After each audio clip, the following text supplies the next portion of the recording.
Well, hello, and welcome to WPRK. My name is Julie Wilder, and it is Front Porch Radio time. We're going to have some conversations for the common good like we do, once a week here. Last week, had my astrologer here. We made an incorrect prediction. I'll just have you know that right now. I feel like I'm eating a little bit of crow. But it happens sometimes. Sometimes you're looking at the stars and you really want something to happen. And then you're like, yeah, I'm going to interpret it that way. And then you look back at the chart after the thing happens and you're like, oh, I see. So anywho, we are having an election post session, and I'm really excited to be able to have a friend of mine on today to talk it through with me, because that's what we need to do. We need to be talking to our friends, and just doing the thing, having the feelings, discussing the future, discussing the now, maybe even wondering about the why. And so I hope, so one of the things that some of my listeners tell me is that they just feel like so validated and like, okay, I'm not the only one that's feeling that, or, okay, I was needing to, I don't know. There's just something about hearing other people's stories. So today, I am hoping that you'll eavesdrop. We're two moms, and we're going to be making sense of the election results, as best we can, and finding our way forward. I'm getting a buzzing in my ear. Do you hear a buzzing on your side? Mm-hmm. No. Just turn this off. It's weird. Okay, you guys aren't hearing the buzzing out there. I'm sure of it. I'm sure it's just me. Okay, well, let me get to the official bio, and then we're just going to dive into it, because that's how we do it around here. So Sunni VonMutius is my friend, and she is an incredible person. She has been, I'll give you, the official bio, you guys, because she deserves it.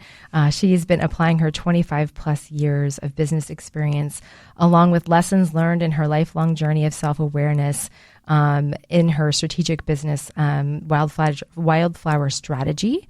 And she was lucky to have retired in her early 30s after a career in tech, and has spent the past 10 years building Wildflower strategy. I can't talk today. Through her unique style of metaphysical project management, she is a catalyst for clarity, ease, and momentum in life and business. While Sunni contributes her most valuable education to life experiences, she also holds many certifications, such as a PMP and an EQ coach. I think EQ coach means emotional IQ. Mm-hmm. You'll have to, what's the PMP? Project Management Professional. Oh, dang. Look at you. She's also balancing that out with being a Reiki master, a soul language practitioner, and is currently pursuing ordination as a minister of metaphysics. She loves dad jokes, audiobooks, dancing, and dark chocolate. Oh, I was going to stop somewhere and get you some dark chocolate along the way. Welcome to the show, Sunni. Thanks for having me. Yeah, absolutely. I was feeling, I'm having good days. I'm having decent days sprinkled with fits of crying. And I don't know if that's just, denial and disassociation, or if I'm just now, so weathered in seeing how the way things work that I'm not, even though I wanted a different outcome and was surprised, I also wasn't shocked.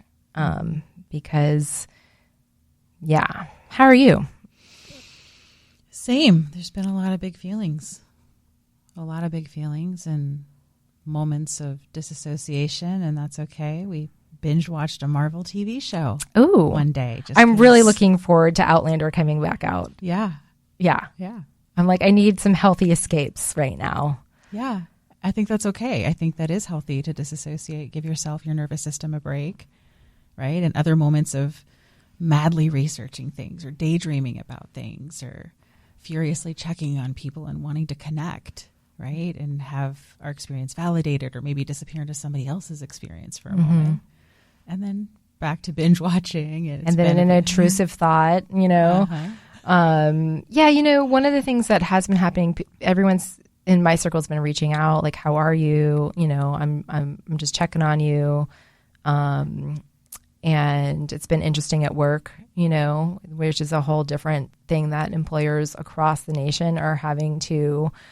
This is, I personally feel this is unlike, I mean, the only closest election like this was the first Trump-Hillary face-off, right? But there's a level of concern for safety that I've never seen my conservative family struggle with, the way that I see my friends struggling with right now, and myself too.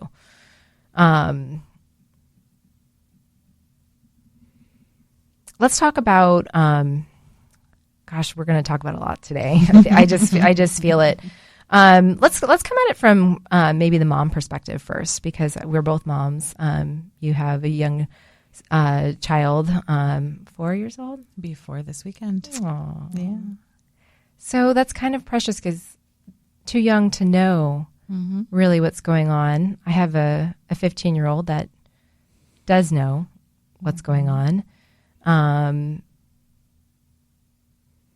And, you know, it was interesting for me because going into the voting booth, I know a lot of people it's interesting because, like, a lot of conservative people hadn't been, like, talking to me, but now I think they feel like I can talk freely because my guy won, you know, and it's been interesting in the conversations. You know, my mom was like, I was like, Mom, there's just a lot of concern for safety right now, and she's like, why? Like, what do you like? She doesn't even register with her, you know, and I was like, you know, and praise be, I hope my mom's reality is the one that comes true in terms of everything's going to be great, the economy's going to be good.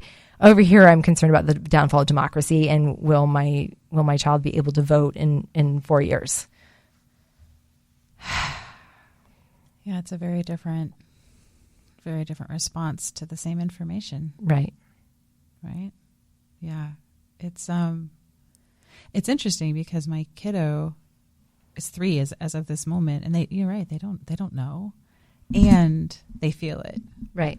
Right. They feel the low level of stress. They feel the response that the grown-ups around them are having, and in some ways that's been sort of a blessing for us, because we got to kind of keep it together. Yeah. Right. And in other ways, we've been really grateful for our community for taking the kid at times and letting us have those moments where we just kind of let it all out. Yeah. But yeah, it's a really interesting crosshairs to be in, to think about, you know, what's the world gonna look like for the kiddos in our lives. Yeah. Yeah. There's a lot of people trying to figure out what happened and why. I know we were talking a little bit before the show, and you kind of thought that this was going to be the outcome. Mm-hmm. I was like, sure. The first time when Trump ran against Hillary, I knew he would win. Without a doubt. I was like, he's definitely going to win. So I was not I was devastated, but I wasn't surprised like a lot of my friends were. This time I really bought into the hope. And I was really, really hoping that that democracy and what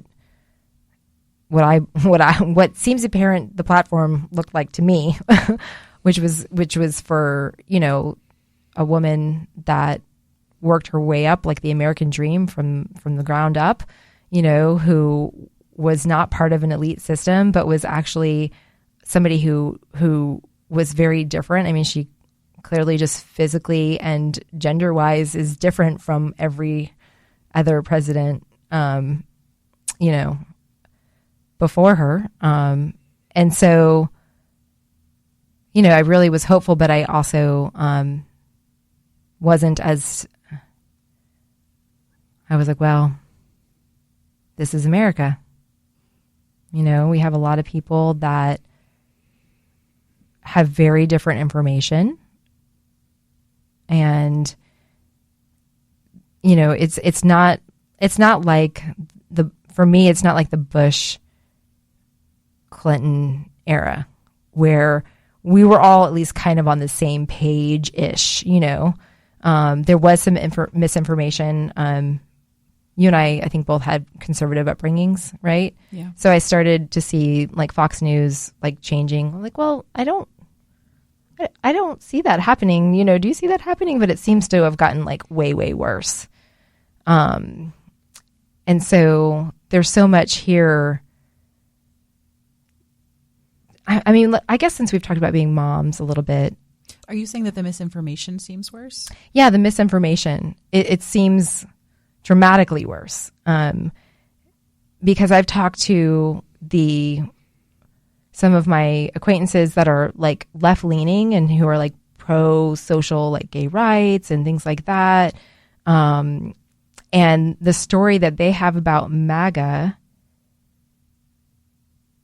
the talking points are different than the talking points that my conservative leaning Trump supporters have. And so wildly different information to do different segments of the MAGA party. And it feels, I'm like, wow, you're just being told what you want to hear. And it's at opposition to what the other side of, you know, the two opposite sides of the MAGA party, which there are people that absolutely they think he's going to be good for social causes, you know, and that he's not racist and all these other things. Well, I think we have a lot more information than we did, right? I think back to the first election that I voted in was Gore versus Bush. We have a lot more information now than we did then. Right. Right. Which means naturally there's more misinformation and there's a lot more opportunity for people to touch that information. And we have a lot more algorithmic support for echo chambers. Right. So, yeah, we went from like one narrative, one story. You know, we had print and news and it was controlled and narrated, but now we have the beauty and the beast of multiple stories. Yeah. And essentially an unregulated multiple story that's left up to people's discernment, right? Exactly, because we have more information, but we don't necessarily have more education around critical thinking skills and discernment and how to weed through that information. Right. Right? So it's led to this sort of perfect storm. I think what feels important to me in that, though, is that I really don't know that the circumstances are really all that different from one election to another. I think they feel increasingly high stakes because we have more information about what's happening around us. It was a lot easier for us to not see the extremity of the school to prison pipeline, for example, right. in the late 90s, early 2000s than it is now. So it's a lot easier for us to see past the reality for some people because now we have so much information. You can't unknow something once you know it, right? And so now we know more and we have to do something with that information. And depending on the echo chamber and the community that you embed yourself within, you're going to have a different influence to what you do with that information. Right. And so now we're dealing with the consequences of all of those sort of things. Right. Well, and also I think another thing heightening all of this is also what's going on in world politics, you know, which feels like it's also, I mean, there's been a lot of reporting of Russian interference and propaganda in America. And I know one of the things that I'm going to be doing here on the show moving forward, aside from also, you guys, I'm going to be covering joyous things, and I'm going to be making sure that I am not always in a doomsday mode, I promise you, for every program. But this is the moment we're in, and so we're addressing what's going on in the shifting times. And, you know, one of the things I've actually been really deeply concerned about, you know, since Fox News, surely, but then during the pandemic, I saw a lot of people going down I don't even really like the word conspiracy theories, because the way I have I don't know how I got onto it, but I started to study cult dynamics. And this was before like Trump was even a thing, right? I studied bullying. I studied cult dynamics. I studied how mob mentality works. And one of the things that I know from that investigation is that powers that want to manipulate you, they will take a real grievance that is rooted in reality, and then they will basically blow that way out of proportion and create all of this other story. And, they will use legitimate grievances that you have, because they're grooming you, they're grooming you, and they're like, oh yes, these legitimate grievances. And then they're like, and then we are going to promise you, the pie in the sky over here. And then they promise that it's going to be like, you're going to get special knowledge, and that maybe your God is behind this, I had a vision, depending on what side you're on, whatever language applies to you. And then there's this, it's a pattern of grooming that you don't even really understand is happening to you, until you're too far down the psychological pipeline to even question that, now you're voting for someone that is openly against the values that you have, or that you say that you have, right? Yeah. You think that you have, and then it's, it's, I feel concerned that more people aren't aware of the Russian propaganda going on right now. And it's happening on multiple sides. It's not just, right people. I've been saying that for a very long time. And so it's been hard to have conversations, and I question what is my role as just a person, as a family member, I haven't been able to make much inroads with my conservative family in 25 years. There's been like 5 or 6 of us trying. Yeah. What do you think about that? Like, what do you think, or is my urge to do something too soon, or is it too late? I think timing matters. I think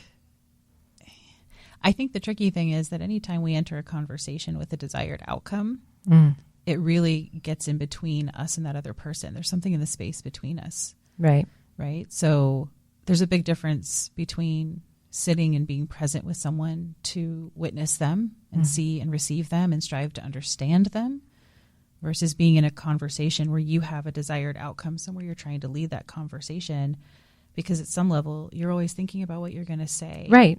And it's coercive in and of itself. Yeah.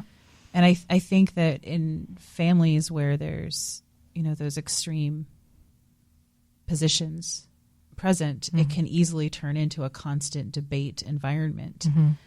And a lot of things have been politicized, right? So lots of conversations can easily bring it there. So I think that's the first thing that comes to mind, as far as like, is it too early? Is it too late? I don't know that there's ever a right time, right? To try to convince someone, no matter how much that's our nature, right? Because I'm guilty, right? Right. We're all like, please, we're all, everyone, please vote. There's this concept that you mentioned. I'm pursuing ordination as a minister of metaphysics, right? So I'm very, very, very slowly going through ministerial school. And a concept that we're taught about as ministers is the idea of the adjacent possible. So imagine a target, and at the middle of the target is your belief system. And then the next ring out is your adjacent possible. And the next ring out is the land of resistance. Okay, I have no idea what you just said, so you're going to have to explain all those rings to me, okay? But I feel like you're about to say something really important. Yeah, imagine your heart is your belief system. Okay. Right? And your body is adjacent possible, right? I don't know what that means, adjacent possible. Different.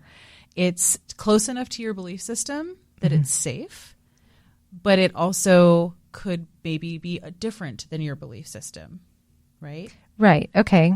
I can see that. Like, I think I'm healthy, but actually there's this other possibility that I have a UTI brewing, right? I mean, I don't know if that's what you mean. Maybe that's the negative version of it. Yeah. For like, for me, I am an out and open queer person, right? And the way I was raised is that that's wrong, right? So my heart was nourished to say, my belief system was nourished to say that that's a wrong thing to do. Okay. And yet my body is telling me that this is what's right. Okay. This is what feels true. And there was a long period there where there was a lot of tension because what was happening in the adjacent possible, in this analogy, my body, was that this new thing could be true that was in conflict with the belief system I had held for so long. Then there's the space that's totally outside of self, that's the land of resistance, right? So the idea that I could be full-on gay was really scary. I could not even wrap my head around. I would never have even said those words out loud. Too scary, too far outside my realm of possibility. But the idea that I could kiss a girl and like it, that's just exploring, right? That was in my adjacent possible. That was just close enough to the belief system, just far enough from the belief system that I could explore it, right? That's a really personal example. Right. Right. But you can take that to any conversation. We all have a belief system that we're holding on to. It's our BS, right? Our belief system. We're holding on to it really closely. And if we have a conversation that's just outside of that, there's room for at least listening and being present.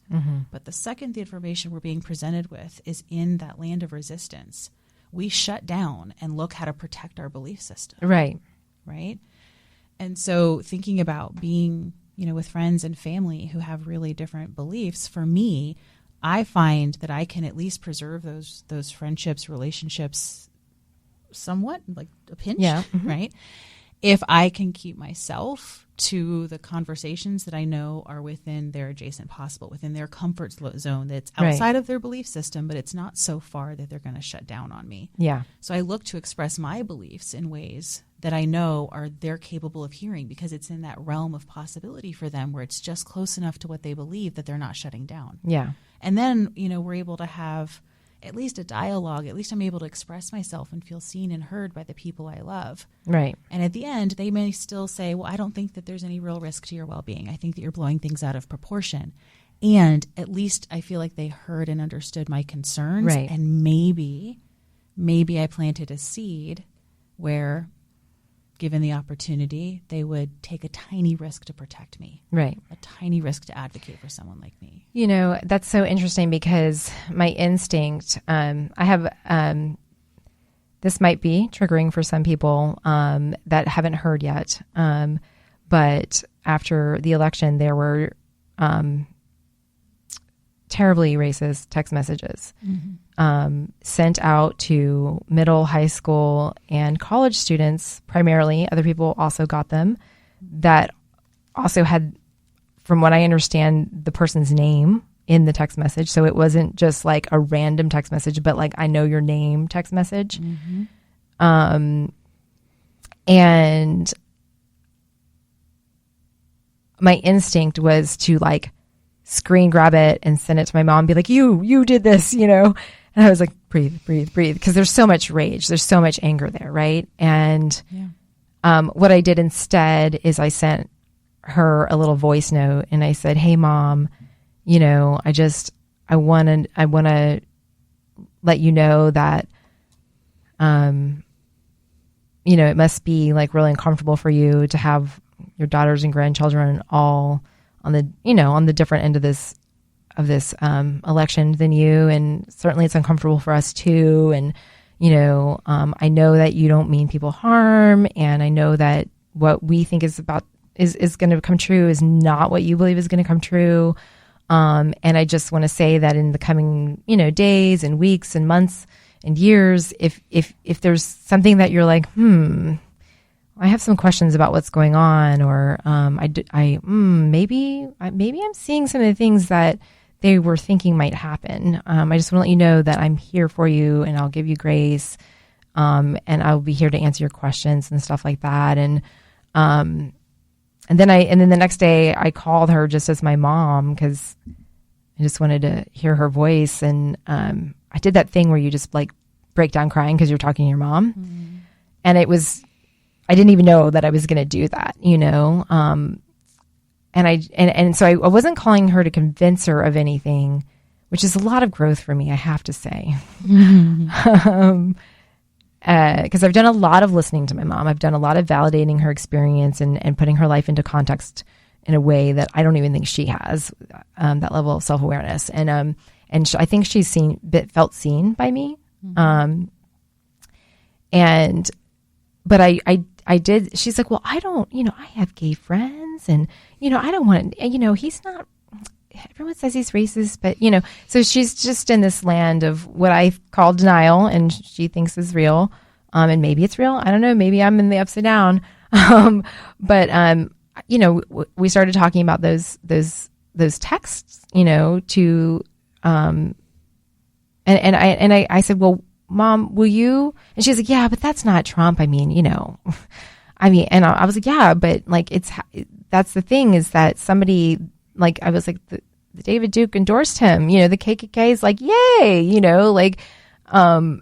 was like, and so I know you're not seeing that information in your information bubble, but like, that's what I'm seeing, and so I said, yeah, maybe this isn't, we don't know who this is coming from. It's a shadowy operation. It's a shadowy strategic situation going on. I said, but will you promise me that will you commit to me that if you see these things that are happening that you say you don't want to happen, you're going to speak up and say, I don't agree with this. And she was like, well, yes, of course. And then as I was going to bed last night, I was like, how come nobody is demanding that Trump come out and say that he is not with this shadowy operation? Why aren't we holding him accountable for disassociating with these extreme viewpoints? Any other leader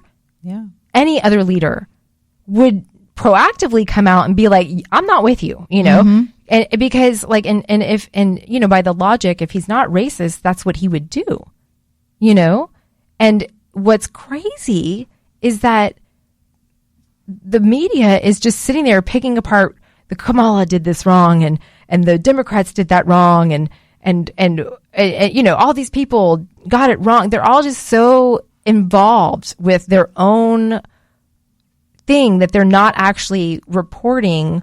They're distracting themselves from holding him accountable and demanding that he distance himself and condemn whatever this shadowy operation was. And that's just one example of many.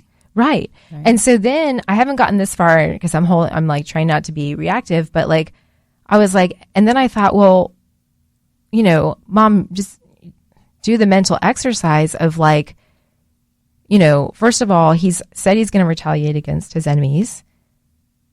Enemy number one is certainly Black women, since they turned out like 80+% for him.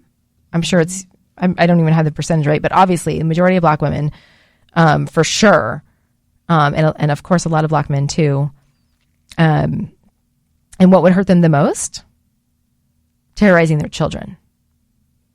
Right? That's an incredible retaliation. And so I thought, Mom, just do the exercise, Mom. Are you really going to speak up, knowing that then you'll be labeled an enemy from within? From a person who ran on a platform of free speech. Like I want you to sit in that logic. Haven't had the conversation with her yet, but I'm like tweeting at Van Jones and all these people being like, hey, can somebody please make him either blatantly ignore this or brush it under the rug? And because it's evidence to me. Yeah, I mean, it's back to the information thing, right? Right. right? Like, it feels like evidence. From a legal perspective, it's not, right? There's no physical evidence that he did anything wrong. That's not what I'm saying. I'm not saying that it's his, but but I feel like because of this information gap, like, I feel like that's one thing I can do is be like, okay, like, Mom, wouldn't a regular leader who wasn't racist condemn it? Point out the flaw in the connecting of the dots. Right. Like, where do these things not quite connect? Right. You know, because I was able to say, like, Mom, like, if we stole it last time, why didn't we steal it this time? Mm-hmm. You know, I'm trying to point out break some of the logic, because the information is dramatically different. And in some ways that gives me hope, and also in other ways it terrifies me, because I'm walking away with a genuine belief that most people do not want what a lot of historians and people who study, you know, authoritarians are concerned is about to unfold here. I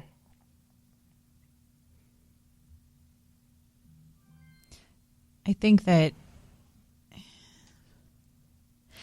having those conversations, be it with our mom or, you know, friends, or when we have the opportunity and we have the capacity, right, to have those conversations, to try to make ourselves known, right, to try to bring logic to the table, whatever the case may be. I think that's an important piece of what needs to happen right now. Mm-hmm. It also feels important to say, like, you know, earlier I mentioned that, you know, if you're not fully present with someone, you know, if you're trying to convince them of something, there's something in the space, and I want to make sure that's clear, right? Like, we don't always have the capacity to just listen to someone. No, we don't. And it's not always our job, right? I've been encouraging people to process their big feelings with people who have similar or greater privilege than you possess yourself. Right. Don't be processing your big feelings with those who possess less privilege than you, because they're having different feelings, big feelings, and they likely don't have the capacity. So get consent at the very least, right?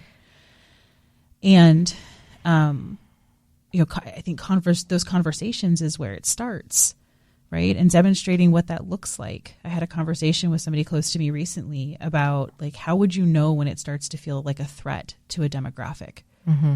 Because they were like, well, their heart is in the right place. They're really just wanting to do the Lord's work. And I was like, I got that. Mm-hmm. But in social justice work, impact is what matters, not intent. Right. So have you ever thought to ask those people that they're picketing against how it shows up for them? Mm-hmm. Has anyone ever checked in with that demographic? So, like, how would you know, dear one? Right. How would you notice? And do you have a muscle around pausing and considering the other side of things and the impact that your actions are having? Right. Right. And just those micro examples. Somebody recently told me that they wouldn't step up if they saw a Black woman being diminished because it would offend the Black woman, because she doesn't need to have a white savior. And it's having conversations to tease that apart, right? And to, you know, find there's people who are having those conversations publicly. Mm-hmm. They're not a monolith, right? No demographic's a monolith. Yeah. But having the conversations to tease those things apart, to show and model examples of where we can be active in modeling what it looks like to use the critical thinking, to bring forth discernment, to not stay in our echo chamber when we have the capacity to step outside of it. Yeah, which for right now, I don't think many of us have the capacity for that. So this is kind of a private processing situation. Mm-hmm. And even at my place of work, you know, I had to reel myself back in. You know, I was like, because we have a very consent-based culture, and in the aftermath, everybody was having all different kinds of responses, you know, and there was some processing going on at work, and some people are like, I for my own mental health, I don't want to hear what's going on. I don't want to hear, you know, I don't want to hear, I need to just pull myself together, and when I'm ready, I will look at what's going on outside. And there were other people just coming in, you know, wanting to just process right there. They couldn't hold it back. And so, you know, we just kind of had a reminder inside of our organization that if anybody feels the need to process, then we're going to basically see if somebody will tap outside with us. Yeah. And just really do our best not to, it's more of a survival tactic, right? Yeah. Than a bypassing issue, right? It's just we all have, if we want to go down the rabbit hole, we can do it at night on our phones and our televisions and our computers. But clinging onto a sense of normalcy, and getting through the day is what most people are a lot of people, are needing to do right now. Yeah. I have a very small team in my business, and I gave everybody carte blanche to miss every deadline. Right. It's like, you can take the week off. If you want to use work to create normalcy for yourself, that's cool too. Mm-hmm. But like, there are zero expectations from me until Tuesday. Right. Take a full week. Yeah. Right. And just creating the space because I can. Right. But yeah, it's finding the moments of normalcy, finding the opportunity to tap out. Right. Yeah. And then also not assuming that a particular, person is suffering as much as you, or anticipating that they are, suffering, because they're a quote unquote targeted demographic, some people are like, no, I'm cool. Like, this is just another day for me, this is kind of how it's been for forever. Yeah. And I'm just welcome to the creepies, welcome to having to walk around with your spidey senses up all the time. This is kind of interesting. See how y'all do with it, Yeah. And so there's a lot of that going around too. Not assuming, what are some things that you personally are doing? What are you focusing on?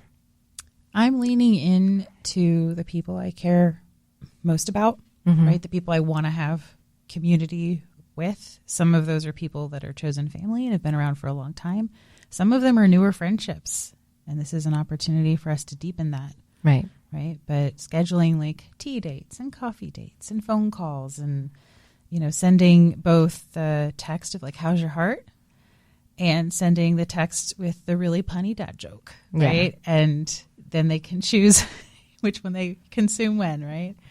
But for me, community is what's feeling really important. I was a full-time nomad for 4 years, so my community is very widespread geographically. But I'm feeling drawn in particular to, like, I wouldn't say hunker down. That's not the right word, but to kind of link arms, in physical capacity, be able to hug my dear ones, see their eyes, feel their heartbeat. And, hey, I've got capacity. Do you need to dump? Yeah. I need to dump. Do you have capacity? Right. And just being there for each other. And that's very important to check in with people. That's what we mean by consent. Just being like, hey, can you carry this burden with me and how long do you have? 5 minutes, 10 minutes? Yeah. Can I send you an 8-paragraph text? You can read it whenever you want. Right. I don't care. I just need to get it out.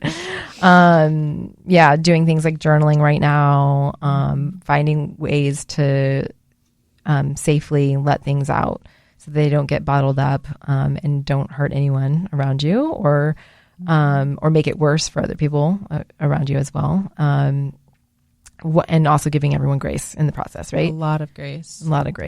I'm I'm also kind of in like data gathering mode. My family put a moratorium on big decisions. Like anything that impacts us for more than 24 hours is a big decision right now. Right. For like a week or so. Yeah. But I have a list going, right, of creators that I really love and want to support. And I'm realizing that they may be targeted. So like, what can I do to support their work and amplify or even financially contribute? I'm not doing anything yet, but I'm just creating a list, right? Yeah. And that's bringing me comfort, and it's feeling like it's forwarding action without doing something that I might regret, or maybe doing it in a way that isn't supportive. Right. Right. So I've been journaling, yes, but I've very also mindful, very demure.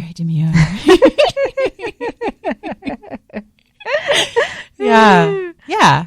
I've been just kind of keeping a running list of options of things I could do, maybe posts that I would make or conversations I would have publicly, but I'm not quite ready to yet because it feels too big and maybe I don't have my head on straight. Right. So yeah, it's the community piece, and then just feeling like I have permission to gather data and not act on it yet. Right. Yeah, absolutely. Because I also can't, I don't know why, but I can't shake this weird feeling that there's some sort of, and I don't know if maybe it's denial, maybe it's dissociation, whatever. But I feel like anything could happen at any minute, and like this could shift. I don't know why I feel that way, but I've felt that way consistently since it happened.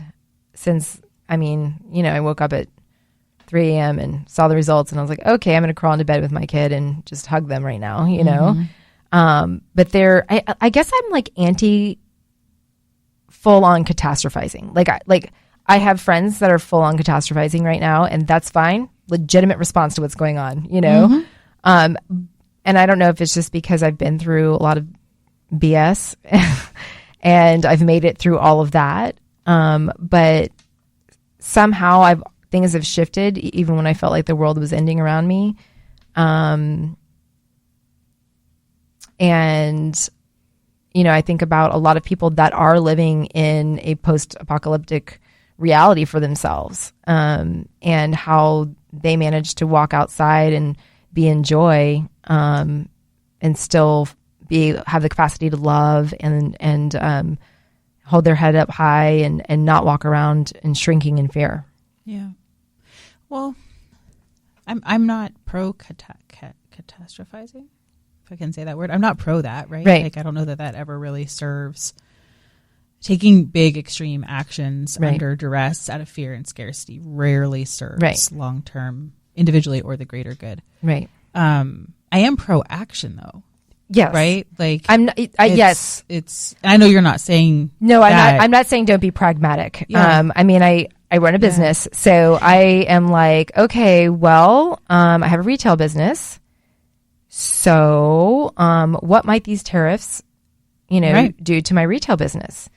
I need to like be very careful on spending right now, personally, and at the store. Now, I'm like arguing with myself. I'm like, well, but right now the economy is actually really good, and that's one of the tricks is like he's good. Like it's okay. Let's be clear. It's not really good in terms of. I don't like that when the Democrats are like the economy is great because like there's 3 economies here, and the one that is looking at discretionary spending of regular people is not good right now. Those people still have a lot of credit card debt. Okay. But I am seeing that inflation is improving, gas prices are improving, all of those different things. So the burden will get lessened.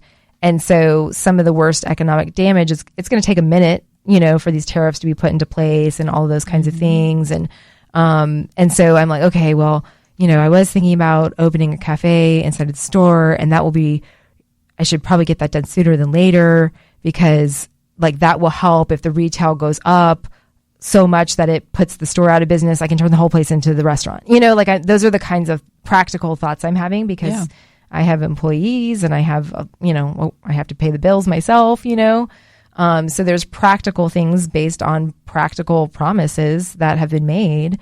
And just honestly, also talking to the neighbors, about, well, I think, hey neighbor, hi, hello. You guys want to have coffee on Sunday mornings now? Yeah. Can we create more community? Yeah. We create more community. And that's the thing, right? There is, I think a wise leader is going to look at the current circumstances and make plans accordingly. Right. Right. A wise person is going to do that. So there is the idea of like, do you know where your passport is? When will it expire? Do you have important documents handy? For some. Right. And there's leaning into community, and there's leaning in more into, for some, and first timers leaning into activism. Right. Showing up, doing more than sending thoughts and prayers, doing more than a like or an engagement. You don't have money, show up and volunteer, right? Mm-hmm. It's finding the values aligned organizations, right? The people who are educating on things that you have a knowledge gap on. Right. It's prioritizing the greater good. Right.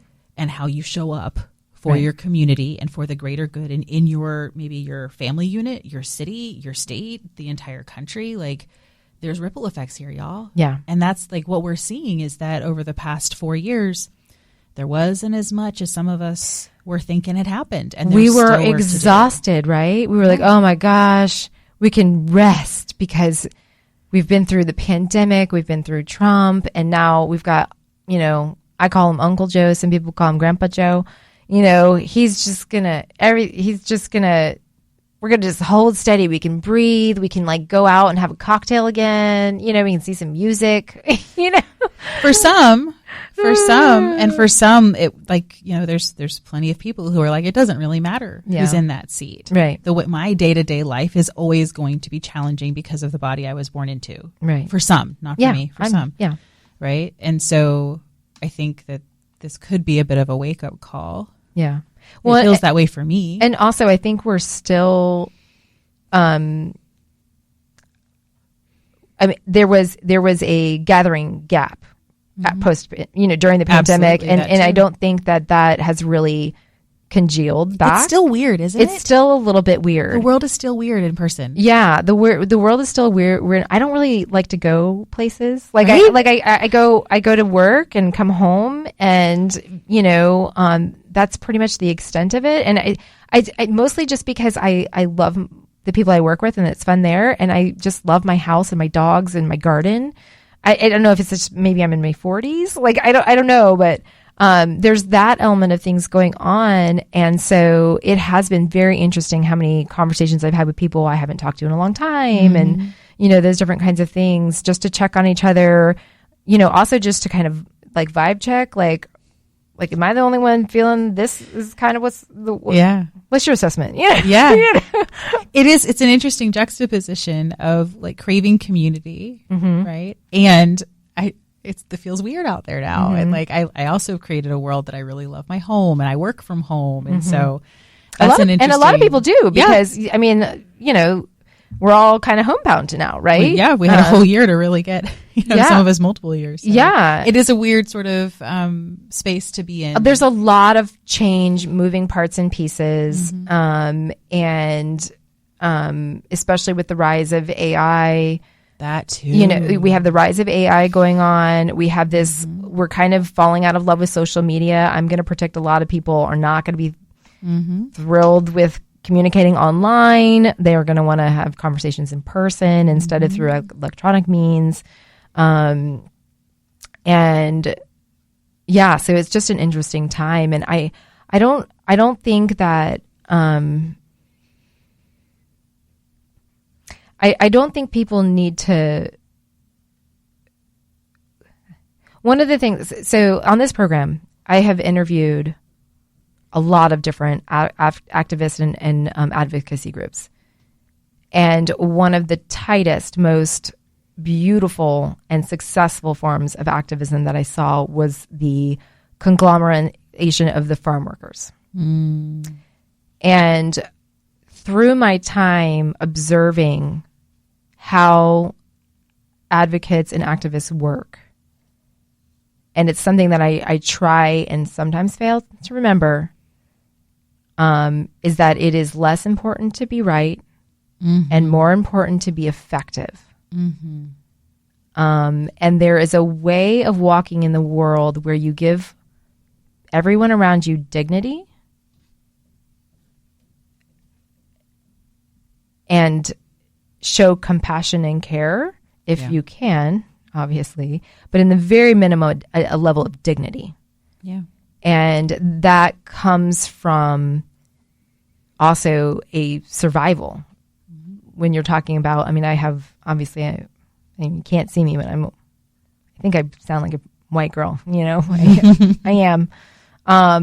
And so there's a tremendous privilege there, obviously, but not everybody has that privilege. And so being able to speak with dignity to people is a form of walking through the world in survival.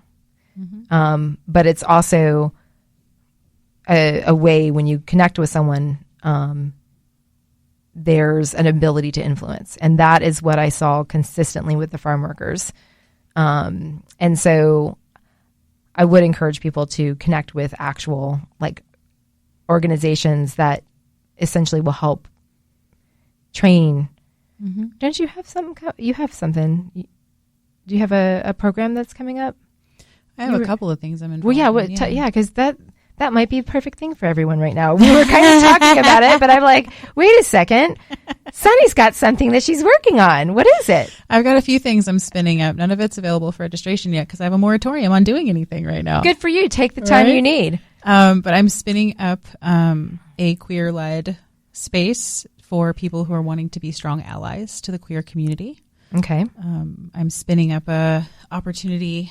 My mom is actually going to teach a course that she made of what she wished she was taught in school as a boomer, holding space for people who look like her to fill the education gap.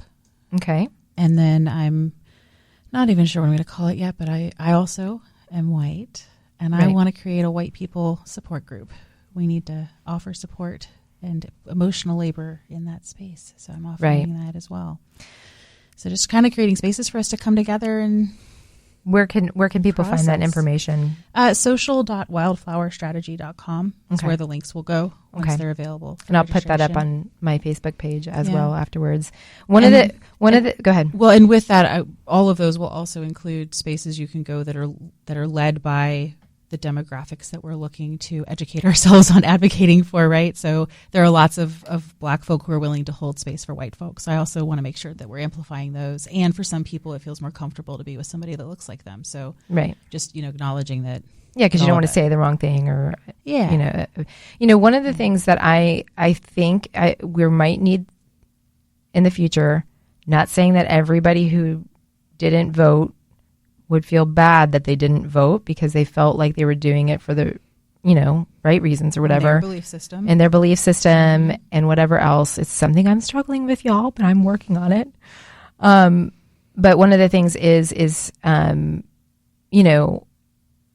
essentially support for folks like that who maybe in the coming months or years are like, oh, I think I should have made a different choice, and should have voted and making sure that there's like a pathway back, I know I'm not, while I can't understand it and I'm upset about it, I also realize that they don't have the same worldview as me. And certainly the intent was definitely not there. And, and all of those different things. And so it's for me, it's a forgivable kind of, thing, not voting. I mean, we do live in a red state and maybe they felt like their vote wasn't going to count anyway. That's very possible. There's lots of reasons to not vote. I'm trying to, because I'm like, it's so unfair. But I also am like, okay, rational. There's tons of voter suppression going on. People got pulled from the rolls. There's so many reasons that people wouldn't vote and they're legitimate. And I'm trying not to be mad about it. And that's my personal struggle. I think it's okay to be mad about it. And creating opportunity. What I am doing is creating spaces where, regardless of if you voted or not, if you're wanting to learn more about different positions and people around you, and find access to action. Because if you didn't vote, there wasn't a candidate you believed in. So what are you doing in the next 4 years to support a candidate you believe in getting on the ballot? That's my question. Right. I do know I'm probably going to have Lee Perry on soon. She's actively recruiting. Do you want to get into politics? We need young people. We need people with passion. I know that we had let's just say, Orlando, strong turnout on the progressive side. There was incredible Dr. Representative Anna Escamani was on my program a couple weeks ago, and the voter turnout that they were able to turn here in Orlando was incredible.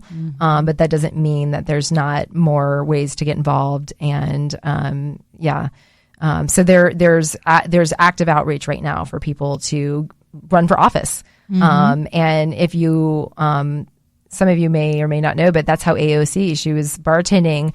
And they were like, there was this thing where we're going to help put you through a how to run for office, program, like a boot camp. Quite literally. And that's, and then they got AOC, who's been a phenom, in my opinion, in office. So, I hate to say that we're out of time. But it's always good to talk to you, Sunny. And I'm going to, I'm going to listen to this again when I get home, just so I can really absorb all the messages when I'm not in like host mode. But it's